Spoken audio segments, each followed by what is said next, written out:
Dans le dossier du Sahara marocain, la tournée régionale de l'envoyé personnel du secrétaire général des Nations Unies. Après l'Algérie et la Mauritanie, Horst Köhler est aujourd'hui au Maroc. Le diplomate allemand a rencontré ce matin le ministre des Affaires étrangères et de la coopération internationale, Nasser Bourita. La visite de Horst Köhler se poursuivra dans les provinces du sud du royaume pour lui permettre de constater de visu les efforts réalisés en matière de développement socio-économique. Rappelons que cette tournée régionale intervient après l'adoption de la résolution 2414 en avril dernier, par laquelle le Conseil de sécurité des Nations Unies a réaffirmé la prééminence de l'initiative marocaine d'autonomie. À ce sujet, écoutez l'analyse de Charles Saint-Pro. Il est directeur de l'Observatoire des études géopolitiques à Paris.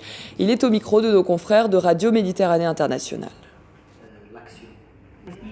Monsieur Köhler doit s'inscrire dans le cadre de la dernière résolution du Conseil de sécurité, la 2414 du 27 avril. Le premier, c'est qu'elle condamne les provocations des séparatistes à l'est du dispositif de défense. Le deuxième point définit la finalité du processus, c'est-à-dire de parvenir à une solution politique réaliste, réalisable.